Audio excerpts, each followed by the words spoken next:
Probablemente es en la vida de los profetas en donde Dios ha mostrado de una manera más patente, más impactante su intervención en los asuntos humanos.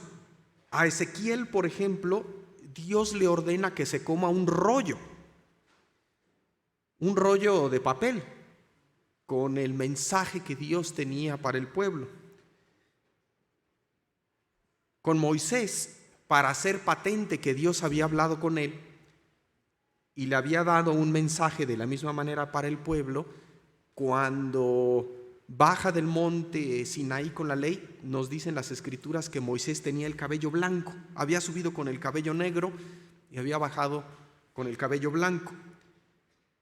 Con Jonás, quien pues por sus prejuicios raciales y culturales se negaba a ir a predicar a la ciudad de Nínive, pues Dios fue por él y lo obligó a ir a través de su experiencia en el vientre de un pez. Un profeta es una persona revestida por la autoridad de Dios y a quien Dios le ha dado algún mensaje importante para transmitir a sus oyentes. En el caso de Jonás, bueno, ni siquiera eran judíos los oyentes, eran los pobladores de Nínive, aunque en general es mucho más común que en el Antiguo Testamento fuera el pueblo hebreo y en el Nuevo Testamento la comunidad de la iglesia. El profeta tiene un mensaje de Dios para la vida espiritual y para la vida de santidad de aquellas personas a quienes habla. Es común, pero no universal, que el mensaje del profeta incluya de parte de Dios predicciones, es decir, que Dios nos adelanta información sobre eventos futuros. En ocasiones esos eventos eran inmediatos. Hemos venido estudiando en escuela dominical la historia del rey David y ahí hemos descubierto que el rey con frecuencia recurría a Natán para hacer consultas a través del profeta a Dios sobre la batalla siguiente. ¿Voy contra esta ciudad o no voy? Y entonces Dios a través del profeta le daba la respuesta: sí, ve o no vayas. Eso era una decisión que se tenía que tomar en horas para eventos que ocurrirían en días o cuando mucho semanas. Pero a algunos otros profetas Dios les dio revelación que todavía tendría que pasar siglos antes de que esas cosas ocurrieran. Por ejemplo, con Daniel le dio revelación acerca de al menos 4 reinos que vendrían a lo largo de los siguientes siglos. Y es Dios quien también encarga que esas profecías, esas predicciones queden plasmadas en nuestras Biblias para beneficio también de nosotros en esta iglesia y en nuestro tiempo. Para entender la relevancia de estas profecías, creo que la mejor manera es entrar primero a través de cómo se han cumplido o cómo se cumplieron muchas profecías alrededor de la vida del Señor Jesús. Por ejemplo, en Isaías 7:14, escrito varios siglos antes de que ocurrieran los hechos que después narran los evangelios, dice lo siguiente: por tanto el Señor mismo os dará señal. He aquí que la Virgen concebirá a luz un hijo y llamará su nombre Emmanuel. Aquí Isaías, de nuevo con siglos de anticipación, nos anuncia que el Mesías sería producto de un nacimiento virginal e incluso nos dice cómo se llamaría: Emmanuel. Mateo, el evangelista, nos dice lo siguiente: el nacimiento de Jesucristo fue así. Estando desposada María su madre con José, antes que se juntasen, se halló que había concebido del Espíritu Santo. Y ahí es donde tenemos el cumplimiento de lo que Isaías había dicho siglos atrás. También en las Escrituras, con enorme anticipación, se nos dice lo siguiente en Miqueas: pero tú, Belén Efrata, pequeña para estar entre las familias de Judá, de ti me saldrá el que será Señor en Israel. ¿Y qué nos dicen los evangelistas de dónde nació Jesús? En Belén, en ese pequeño pueblito en el primer siglo. se nos dan una serie de detalles sorprendentes. Isaías también nos dice lo siguiente: voz que clama en el desierto. Preparad camino a Jehová, enderezad calzada en la soledad a nuestro Dios. Todo valle sea alzado y bájese todo monte y collado, y lo torcido se enderece y lo áspero se allane. Y se manifestará la gloria de Jehová, y toda carne juntamente la verá, porque la boca de Jehová ha hablado. Miqueas todavía nos aclara un poco más, igualmente con siglos de anticipación, de qué estaba hablando Isaías. Dice Malaquías: he aquí yo envío mi mensajero, el cual preparará el camino delante de mí. ¿Cómo se cumplieron esas predicciones? Mateo nos lo dice. En aquellos días vino Juan el Bautista predicando en el desierto de Judea. Por eso Isaías hablaba del desierto y de la soledad, y Miqueas de la anticipación. ¿Qué es lo que decía Juan el Bautista? El mensaje de Isaías: arrepentíos, porque el reino de Dios se ha acercado. De manera que también en el Antiguo Testamento los profetas previeron que habría un antecedente inmediato al Señor Jesús que prepararía el camino. ¿Cómo se cumplió? En la persona de este pariente del Señor Jesús, Juan el Bautista. Pero así como nos dice de estos momentos felices que típicamente nosotros recordamos en diciembre, también existen profecías sobre los momentos oscuros y difíciles en la vida del Señor. Dice Isaías 53: despreciado y desechado entre los hombres, varón de dolores, experimentado en quebranto, y como que escondimos de él el rostro, fue menospreciado y no lo estimamos. Y eso fue precisamente lo que sucedió en las últimas semanas, recrudecido de la vida del Señor. Juan 1:11 dice lo siguiente: a lo suyo vino y los suyos no le recibieron. Muchos años atrás, de Isaías, de Miqueas, prácticamente 1100 años antes de que naciera el Señor Jesús, David, el rey, escribió lo siguiente en el Salmo 41: aún el hombre de mi paz, en quien yo confiaba, el que de mi pan comía, alzó contra mí el calcañar. Poquito oscuro, pero en la última cena que tuvo el Señor con sus discípulos, en el que de acuerdo con la tradición partían el pan y todos lo remojaban en el mismo aceite y de él comían, uno de esos que estaba ahí, Judas, fue quien lo traicionó. Y todo esto fue previsto por el propio rey David 1100 años antes de que sucediera. Aquí un paréntesis, hermano. Cuando terminé este mismo sermón hace 1 hora y media, más o menos, un par de horas, una hermana se me acercó y me hizo una pregunta: hermano, ¿cómo le hago para correlacionar las escrituras? Y creo que no le entendí bien lo que me estaba preguntando, después lo pensé. Pero entonces vamos a detenernos un momento para darles alguna ayuda de cómo vamos relacionando lo que estaba escrito en el Antiguo Testamento con el cumplimiento en el Nuevo. Vean por favor sus Biblias en Juan 13:18.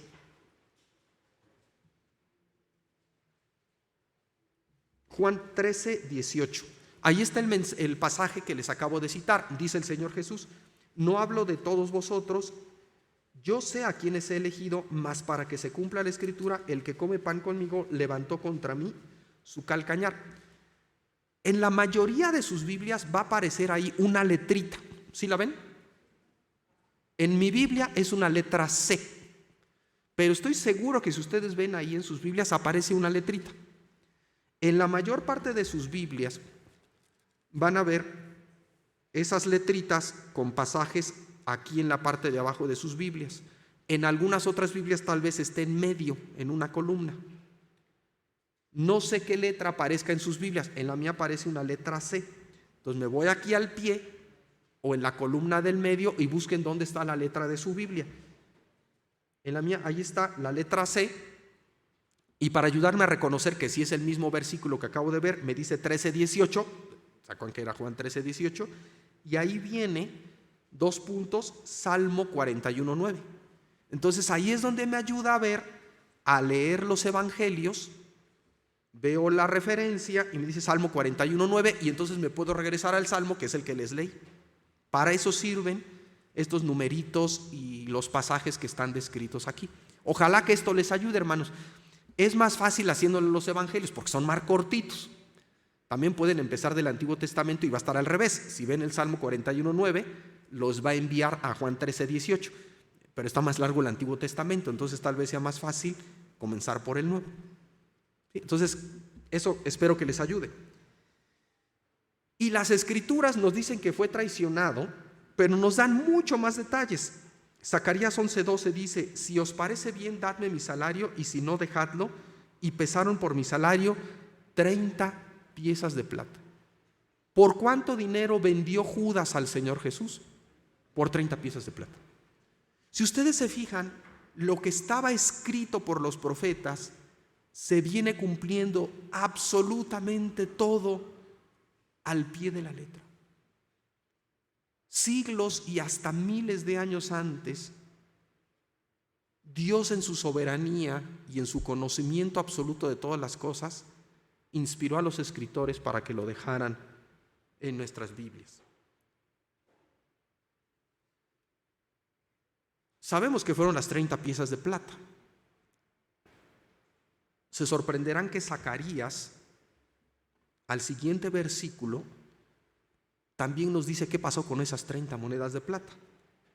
Déjeme avanzar del 12 al 13. Y pesaron sobre mi salario 30 piezas de plata. Y entonces dice Zacarías 11:13: y me dijo Jehová: échalo al tesoro, hermoso precio con que me han apreciado. Y tomé las 30 piezas de plata y las eché en la casa de Jehová al tesoro. ¿Saben qué hizo Judas con las piezas de plata? Cuando vio lo que habían ocasionado sus acciones, las regresó al templo a los líderes religiosos, las regresó a los sacerdotes, las regresó al tesoro, exactamente como Zacarías nos lo está describiendo. Con ese dinero, los sacerdotes compraron un terreno para usarlo como cementerio de extranjeros. Todo al pie de la letra. Absolutamente todo se fue cumpliendo en la vida del Señor. Igualmente, el rey David en el Salmo 22 escribió lo siguiente: porque perros me han rodeado, me ha cercado cuadrilla de malignos, horadaron mis manos y mis pies. Horadar significa perforar. Entonces, describiendo los sufrimientos del Mesías, el rey David, de nuevo por revelación del Espíritu de Dios, anticipó que el Señor Jesús sería crucificado, que era una práctica de ejecución de los romanos en la cual precisamente clavaban las manos y los pies de los reos. El Salmo 34:20 dice: Él guarda todos sus huesos, ni uno de ellos será quebrantado. Cuando los soldados romanos querían acelerar la muerte de los reos, lo que hacían es que les quebraban los fémures para que el ejecutado ya no pudiera sostenerse y pudiera respirar. Digamos que aceleraban la muerte por asfixia. Cuando los soldados romanos llegaron con Jesús, lo encontraron que ya estaba muerto y no le rompieron los huesos. De nuevo se cumplió exactamente lo que decía el Salmo. El Salmo 22:18 dice: repartieron entre sí mis vestidos y sobre mi ropa echaron suertes. La crucifixión era particularmente vergonzosa, además de dolorosa, porque crucificaban a los condenados desnudos. Lo que hicieron con la túnica del Señor Jesús fue que la partieron en pedazos, digamos que la convirtieron en trapos entre los soldados. Pero cuando llegaron con su túnica, que hubiera sido el equivalente contemporáneo de su saco, vieron que era de buena calidad, estaba tejido en una sola pieza, no tenía costuras. Entonces no la quisieron trozar, sino que se la rifaron, la sortearon. De nuevo se cumplió al pie de la letra y precisamente lo que había escrito el salmista: 1100 años antes de que ocurrieran esos hechos. Dice Isaías 53:9: y se dispuso con los impíos su sepultura, mas con los ricos fue en su muerte. En efecto, padeció entre los malhechores, murió entre los dos ladrones. Sin embargo, para la sepultura sucedió lo siguiente. Mateo 27 dice: cuando llegó la noche, vino un hombre rico de Arimatea llamado José. Este fue a Pilato y pidió el cuerpo de Jesús. Y tomando Josué el cuerpo, lo envolvió en una sábana limpia y lo puso en su sepulcro nuevo que había labrado en la peña, y después de hacer rodar una gran piedra a la entrada del sepulcro, se fue. El Señor fue sepultado en un sepulcro nuevo de un hombre rico. Y se cumplió lo que estaba escrito. Por supuesto, nuestro Dios no podía dejar de revelar un evento fundamental. Dice el Salmo 16:10: porque no dejarás mi alma en el Seol, ni permitirás que tu santo vea corrupción. Y entonces Pedro, en su gran sermón de Hechos 2, dice lo siguiente: a este Jesús resucitó Dios, de lo cual todos nosotros somos testigos. Todo tal cual como habían previsto y escrito los profetas. ¿Cómo entonces se cumplirán las profecías que están pendientes? ¿Va a ocurrir o no va a ocurrir? Claro. ¿Y cómo? Tal como está escrito. Ese es el ejemplo que tenemos nosotros de cómo Dios cumple su palabra, cumple sus promesas, tal como lo encontramos en la vida de nuestro Señor. Y de hecho el Señor Jesús ratifica esto. Hay un pasaje sumamente interesante en Lucas 4, donde el Señor Jesús va a la sinagoga y nos dice además Lucas, como era su costumbre: felicidades a todos ustedes, hermanos, que en esta mañana están siguiendo el ejemplo de nuestro Señor de congregarse para entender de la palabra de Dios. Y Jesús le dan a leer del libro de Isaías y él lee este pasaje: el Espíritu del Señor está sobre mí, por cuanto me ha ungido para dar buenas nuevas a los pobres. Me ha enviado a sanar a los quebrantados de corazón, a pregonar libertad a los cautivos y vista a los ciegos, a poner en libertad a los oprimidos, a predicar el año agradable del Señor. Y comenzó a decirles: hoy se ha cumplido esta escritura delante de vosotros. El Señor Jesús tiene muy claro que Él está cumpliendo la escritura. Y para explicarlo lee este pasaje de Isaías 61. Ahora déjenme regresarme a Isaías 61 y leer lo que dice ahí. El Espíritu de Jehová el Señor está sobre mí, porque me ungió Jehová. Me ha enviado a predicar buenas nuevas a los abatidos, a vendar a los quebrantados de corazón, a publicar libertad a los cautivos y a los presos apertura de la cárcel, a proclamar el año de la buena voluntad de Jehová. Hasta ahí es donde leyó el Señor Jesús. Pero la profecía de Isaías 61 continúa. En lo que ya no leyó el Señor Jesús comienza así: y el día de venganza del Dios nuestro. ¿Por qué no lo leyó Jesús?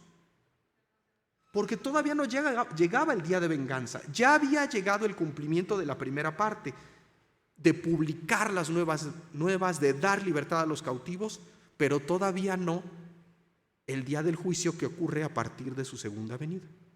Ahí lo interrumpió el Señor Jesús. Él tenía perfectamente claro y nos mostró que hasta ahí es donde estaba Él cumpliendo en su primera venida. Pero ¿qué nos dice el Señor acerca del resto de la profecía? En Mateo 5:17, el Señor Jesús dice lo siguiente: no penséis que he venido a abrogar la ley o los profetas. No he venido para abrogar, sino para cumplir. Porque de cierto os digo que hasta que pasen el cielo y la tierra, ni una jota ni una tilde pasará de la ley, hasta que todo se haya cumplido. Interrumpió la lectura, pero el Señor Jesús nos está dando la garantía de que eso que no leyó también se va a cumplir. Mateo 24:35 lo reitera: el cielo y la tierra pasarán, pero mis palabras no pasarán. Dios nos garantiza que aquello que fue escrito va a tener su cumplimiento, su realización. En Apocalipsis, que significa revelación, es decir, que Dios nos da a conocer, es el mismo Señor Jesús el que habla con Juan, el escritor del libro de Apocalipsis. Y a él le dice lo siguiente en el capítulo 21: vi un cielo nuevo y una tierra nueva, porque el primer cielo y la primera tierra pasaron y el mar ya no existía más. Y el que estaba sentado en el trono dijo: he aquí, yo hago nuevas todas las cosas. Y me dijo: escribe, porque estas palabras son fieles y verdaderas. De nuevo el Señor Jesús reitera que esas cosas son fieles y verdaderas, pero además nos dice por qué lo son. Observemos el pasaje. Juan dice: vi un cielo nuevo y una tierra nueva. Y el Señor Jesús le dice: he aquí, yo hago nuevas todas las cosas. ¿Por qué se va a cumplir? Porque el Señor lo va a hacer. No hay casualidades. Es que es el Señor Jesús, como Señor, como Dios del universo, el que hace que las cosas vayan a ocurrir. Él es el soberano. Él intervendrá en la historia, intervendrá en el mundo, intervendrá en la creación para que todas estas cosas lleguen a suceder. Por eso es que cuando nosotros llamamos a Jesús Señor, claro, lo es de mi vida, déjenme decirlo así, pequeña. Pero es que Señor del universo y de la historia. Por eso es que todo esto llegará a suceder. Se convertirá también en historia.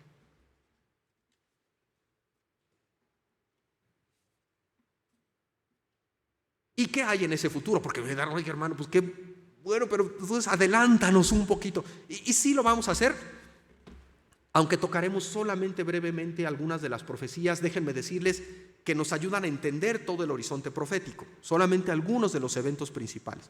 Pero yo les invitaría, por supuesto, a que ustedes lean todo su Nuevo Testamento. Bueno, de hecho desde el Antiguo, pero en el Nuevo tal vez es más claro, para descubrir aquello que Dios tiene para nosotros. Ya mencionamos Apocalipsis 21. Vi un cielo nuevo y una tierra nueva, porque el primer cielo y la primera tierra pasaron y el mar ya no existía más.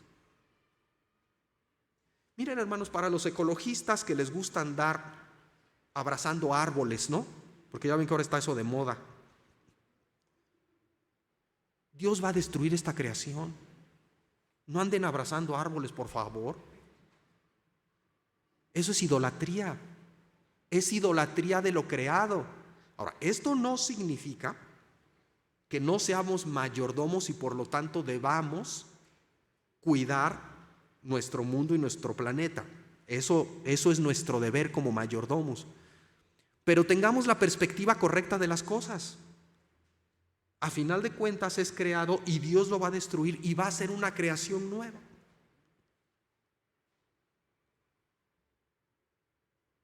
En esa creación sucederá lo siguiente: y he aquí el tabernáculo de Dios con los hombres. El tabernáculo es una tienda de campaña y está haciendo referencia también a esa tienda que llevaban los hebreos en el desierto, donde Dios se manifestaba. Lo que está diciendo Apocalipsis es: Dios va a vivir con nosotros. Y Él morará con ellos, y ellos serán su pueblo, y Dios mismo estará con ellos como su Dios. Dios eliminará también el mal, porque la Biblia no nos hace creer nunca que las cosas malas son buenas. Es distinto a que Dios obra incluso a partir de las cosas malas para traernos bienes, pero nunca les dice que las cosas malas sean buenas. Y vean ustedes cuáles son las cosas malas que Dios desterrará en este futuro glorioso que tiene para nosotros. Dice el versículo 4: enjugará Dios toda lágrima de los ojos de ellos, y ya no habrá muerte, ni habrá más llanto, ni clamor, ni dolor, porque las primeras cosas pasaron. Este anhelo profundo que existe en el ser humano de que el mal sea desterrado, de hecho Dios lo tiene prometido.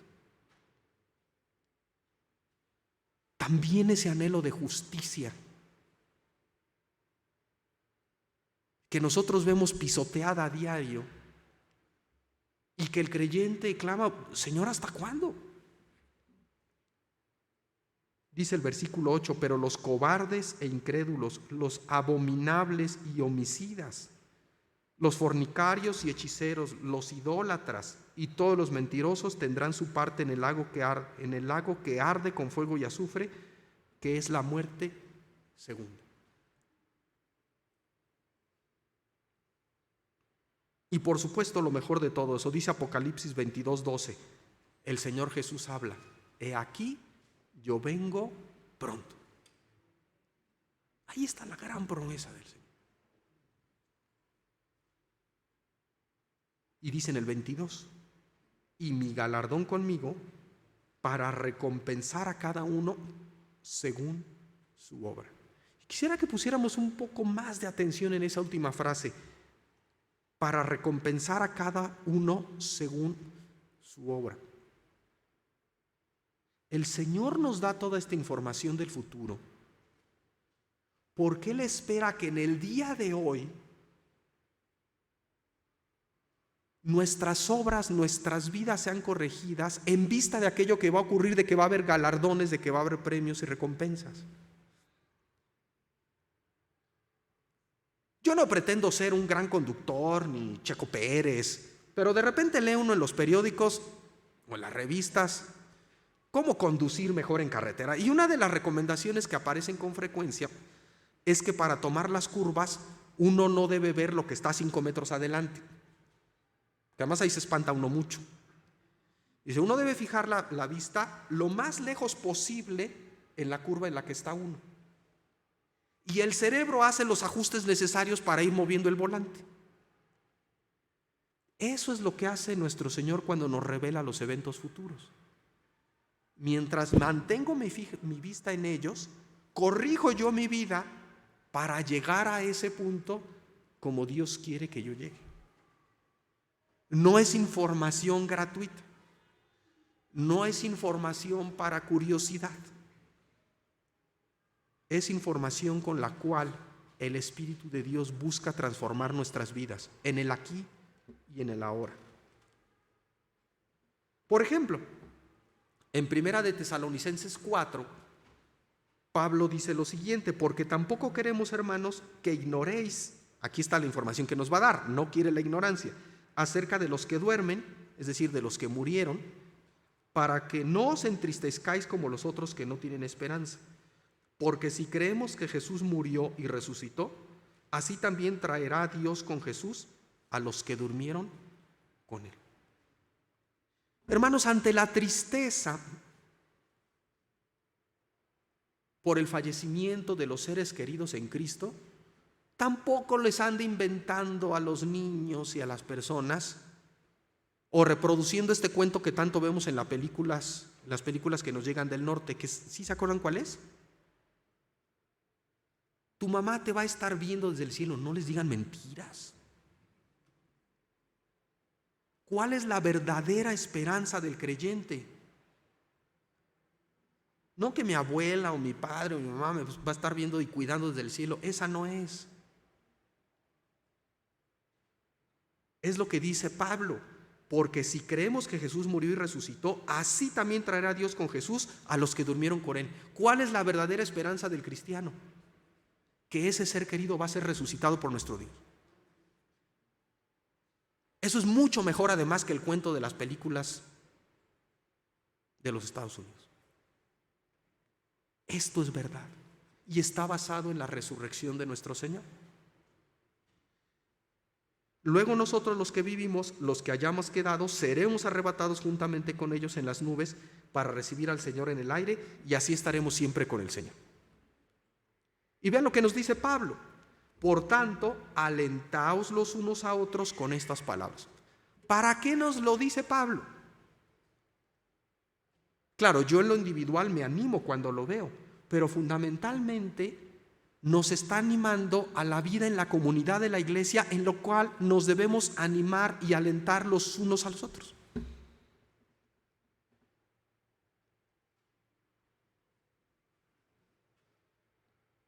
Qué triste de aquellos hermanos que no se reúnen, porque se pierden de la posibilidad de ser alentados a través del conocimiento de la profecía por los hermanos en la fe. No tienen esa posibilidad.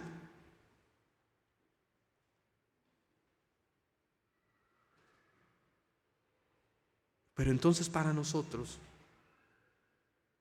¿cuáles son las palabras de aliento? Las que acabábamos de cantar, no sé si se dieron cuenta. Lo que decía el himno, déjenme parafrasearlo, que en esas épocas difíciles, cuéntame de nuevo la historia. Dime de nuevo la historia. Conversaba yo con mi esposa el día de ayer que para el sufrimiento no siempre tenemos respuesta. No los porqués específicos de cómo es que Dios permitió ciertas situaciones, enfermedades, desgracias en la vida. Pero cuando repasamos la historia de Cristo en la cruz, ¿todo eso en qué queda? Cuando el mismo Dios pone el remedio,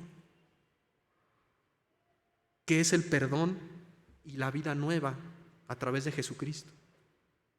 Por eso nos alentamos unos a otros, por eso debemos congregarnos, y es un mandato para cada uno de nosotros con base en ese conocimiento de la profecía. Por eso les digo, hay que mantener la vista al final de la curva para vivir de una manera distinta en donde estoy hoy, en mi iglesia, en mi casa.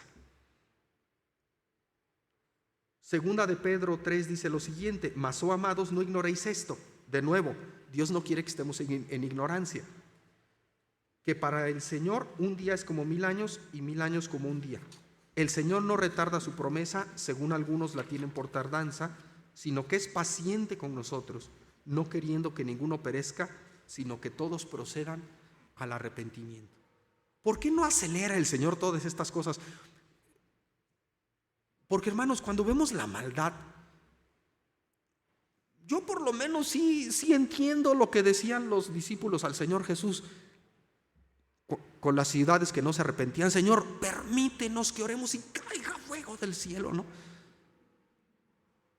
Yo sí los entiendo, hermanos, cuando ve uno las injusticias, el dolor, el pecado. Pero ¿por qué no lo acelera Dios? Porque está dando tiempo para el arrepentimiento. Es por su misericordia. Porque sí, el Señor vendrá por nosotros, pero en ese momento también llega el juicio. Y por cierto, ¿se fijan ustedes también ahí que nuestro Señor nos hace partícipes de su plan? Porque ¿cómo se van a arrepentir? Por la predicación. ¿Y eso a quién le toca? A nosotros. ¿Ven ustedes cómo con este conocimiento también yo tengo mi vista al frente? Y entonces me doy cuenta que si Dios está esperando, es porque está esperando a que yo predique, a que yo dé testimonio, a que yo hable de mi fe, a que yo enseñe, a que yo evangelice, a que yo proclame.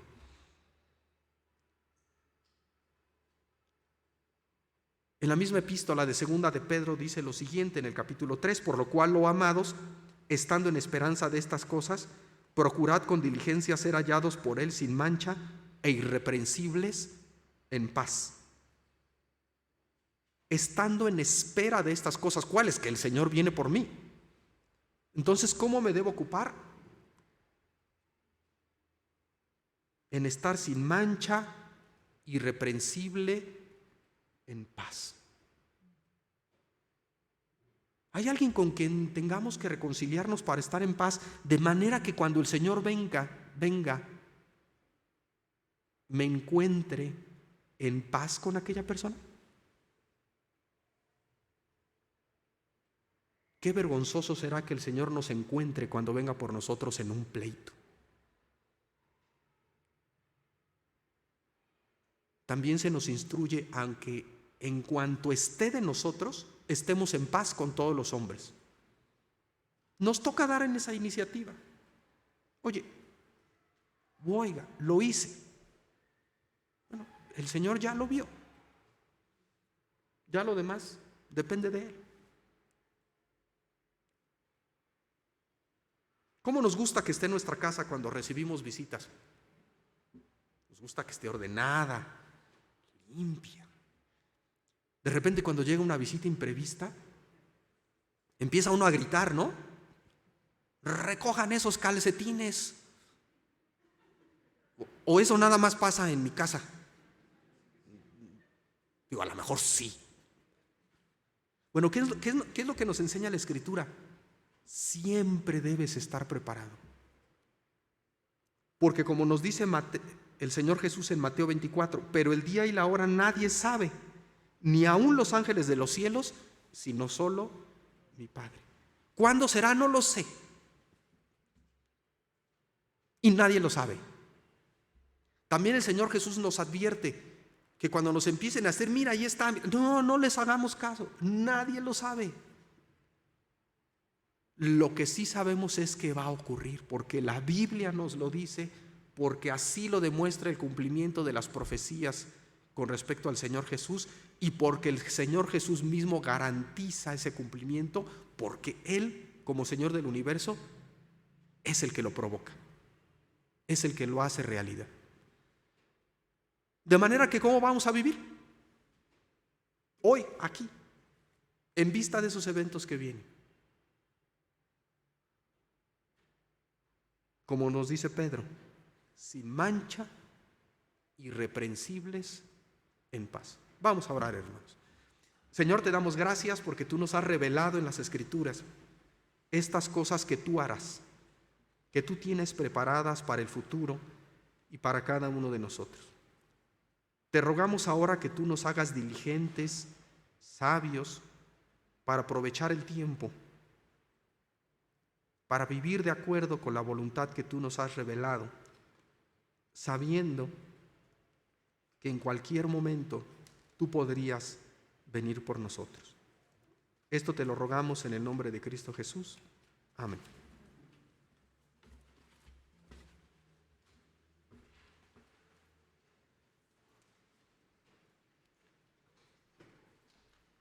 Dijo el hermano.